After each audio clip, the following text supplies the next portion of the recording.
وَلَقَدْ أَخَذْنَا آلَ فِرْعَوْنَ بِالسِّنِينَ وَنَقْصٍ مِّنَ الثَّمَرَاتِ لَعَلَّهُمْ يَذَّكَّرُونَ، اور ہم نے پکڑا آل فرعون کو لگاتار قحط سالی اور فصلوں کی تباہی سے تاکہ وہ نصیحت پکڑیں۔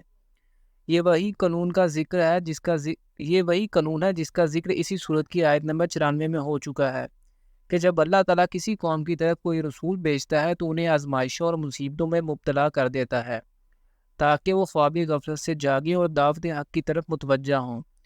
چنانچہ حضرت موسیٰ علیہ السلام جب آل فرعون کی طرف مبعوث ہوئے اور آپ علیہ السلام نے اپنی دعوت شروع کی تو اس دوران میں اللہ تعالیٰ نے قوم فرعون پر چھوٹے چھوٹے عذاب بھیجنے شروع کیے تاکہ وہ ہوش میں آ جائیں۔ فَإِذَا جَاءَتْهُمُ الْحَسَنَةُ قَالُوا لَنَا هَٰذِهِ، تو جب بھی حالات بہتر ہو جاتے تو وہ لوگ کہتے کہ یہ ہمارے لیے ہے۔ وَإِن تُصِبْهُمْ سَيِّئَةٌ يَطَّيَّرُوا بِمُوسَىٰ وَمَن مَّعَهُ، اور جب انہیں کوئی تکلیف پہنچی تو اسے وہ نحوست سمجھتے موسیٰ علیہ السلام اور آپ علیہ السلام کے ساتھیوں کی۔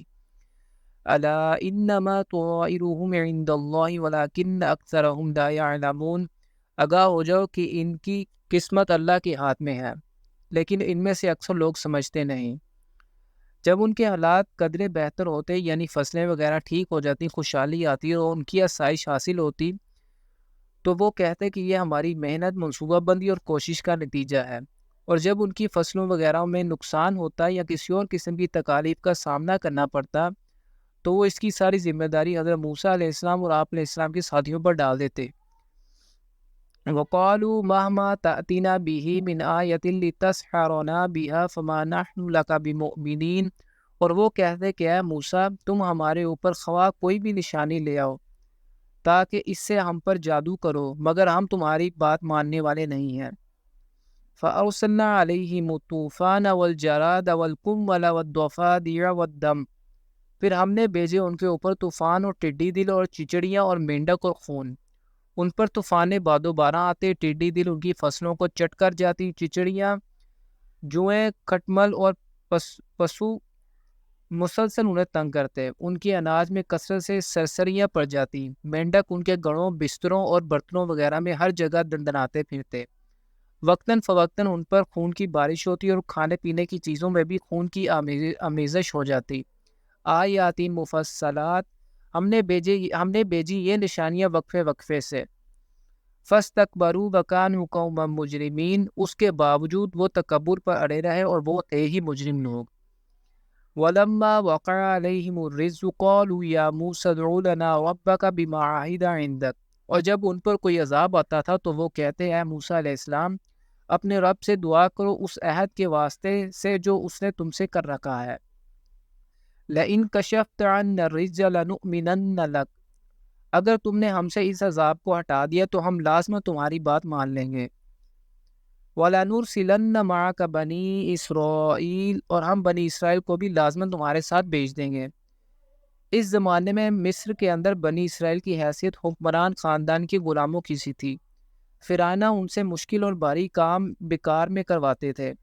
احرام مصر کی تعمیر کے دوران ہزاروں اسرائیلی بے رحم مشقت کے سبب جان سے ہاتھ دھو بیٹھے اور ان کی ہڈیاں احرام مصر کی بنیادوں میں دفن ہو گئیں۔ احراموں کی تعمیر کے لیے سینکڑوں من وزنی چٹانوں کو دھکیلتے اور کھینچتے ہوئے اوپر چڑھایا جاتا تھا۔ اس دوران اگر کوئی چٹان گر جاتی تو اس کے نیچے سینکڑوں اسرائیلی پس جاتے۔ چونکہ وہ لوگ فرعون کے مفت کے کارندے تھے لہٰذا وہ ان کو آسانی سے چھوڑنے والے نہیں تھے، لیکن ان حیات کے مطالعے سے پتہ چلتا ہے کہ یکے بعد دیگرے آنے والے عذاب سہ سہ کر فرعون اور اس کے امراء کا غرور و تکبر کچھ کم ہوا تھا۔ چنانچہ جب وہ لوگ زیادہ عاجز آ جاتے تو حضرت موسیٰ علیہ السلام سے یہ وعدہ بھی کرتے تھے کہ اگر یہ مصیبت ٹل جائے تو ہم آپ علیہ السلام کی بات مان لیں گے اور آپ علیہ السلام کی قوم کو آزاد کر کے آپ علیہ السلام کے ساتھ بھیج دیں گے۔ فَلَمَّا كَشَفْنَا عَنْهُمُ الرِّجْزَ إِلَىٰ أَجَلٍ هُمْ بَالِغُوهُ إِذَا هُمْ يَنكُثُونَ، لیکن جب ہم ان سے اس مصیبت کو دور کر دیتے تھے ایک خاص مدت کے لیے کہ جس وقت تک وہ پہنچنے والے ہوتے تو وہ دفعتاً عہد توڑ دیتے تھے۔ فَانْتَقَمْنَا مِنْهُمْ فَأَغْرَقْنَاهُمْ فِي الْيَمِّ بِأَنَّهُمْ كَذَّبُوا بِآيَاتِنَا وَكَانُوا عَنْهَا غَافِلِينَ، بس ہم نے ان سے انتقام لیا اور ہم نے انہیں سمندر میں غرق کر دیا اس لیے کہ انہوں نے ہماری آیات کو جھٹلایا اور وہ ان آیات سے تغافل برتتے رہے۔ وَأَوْرَثْنَا الْقَوْمَ الَّذِينَ كَانُوا يُسْتَضْعَفُونَ مَشَارِقَ الْأَرْضِ وَمَغَارِبَهَا الَّتِي بَارَكْنَا فِيهَا، اور جن لوگوں کو دبا لیا گیا تھا اب ہم نے انہیں وارث بنا دیا اس زمین کے مشرق و مغرب کا جس کو ہم نے بابرکت بنایا تھا۔ وَتَمَّتْ كَلِمَةُ رَبِّكَ الْحُسْنَى عَلَى بَنِي إِسْرَائِيلَ بِمَا صَبَرُوا، اور آپ کے رب کا اچھا وعدہ بنی اسرائیل کے حق میں پورا ہوا اس وجہ سے کہ وہ ثابت قدم رہے۔ ان میں سے جو لوگ حضرت موسیٰ علیہ السلام پر ایمان لائے تھے انہوں نے واقعتاً سخت ترین آزمائشوں پر صبر کیا اور ثابت قدمی دکھائی، اور اس سبب سے اللہ تعالیٰ نے ان پر انعام فرمایا۔ وَدَمَّرْنَا مَا كَانَ يَصْنَعُ فِرْعَوْنُ وَقَوْمُهُ وَمَا كَانُوا يَعْرِشُونَ، اور ہم نے تباہ و برباد کر ڈالا وہ سب کچھ جو فرعون اور اس کی قوم کے لوگ اونچے محلات بناتے تھے اور باغات میں انگور کی بیلوں وغیرہ کے لیے چھتریاں چڑھاتے تھے۔ یعنی فرعون اور اس کی قوم کی ساری تعمیرات اور ان کے سارے باغات وغیرہ مٹا دیے گئے۔ اب اگلی آیات میں بنی اسرائیل کے مصر سے صحرائے سینا تک کے سفر کا تذکرہ ہے۔ ان واقعات کا ذکر مدنی صورتوں میں بھی متعدد بار آیا ہے۔ اولڈ ٹیسٹیمنٹ کی کتاب الخروج ایگزوڈس میں بھی اس سفر کی کچھ تفسیرات ملتی ہیں۔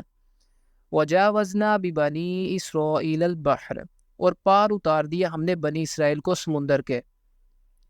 فَأَتَوْا عَلَىٰ قَوْمٍ يَعْكُفُونَ عَلَىٰ أَصْنَامٍ لَهُمْ، تو ان کا گزر ہوا ایک ایسی قوم پر جو اعتکاف کر رہی تھی اپنے بتوں کا۔ بتوں کا اعتکاف کرنے سے مراد بتوں کے سامنے پوری توجہ اور یکسوئی سے بیٹھنا ہے، جو بت پرستوں کا طریقہ ہے۔ قَالُوا يَا مُوسَىٰ اجْعَل لَّنَا إِلَٰهًا كَمَا لَهُمْ آلِهَةٌ، انہوں نے کہا ہے موسیٰ علیہ السلام ہمارے لیے بھی کوئی معبود بنا دو جیسے ان کے معبود ہیں۔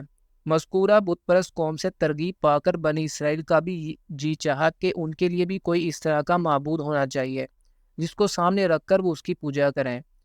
چنانچہ انہوں نے حضرت موسیٰ علیہ السلام سے اپنی اس خواہش کا اظہار کیا۔ جواب میں حضرت موسیٰ علیہ السلام نے انہیں سخت ڈانٹ پلائی۔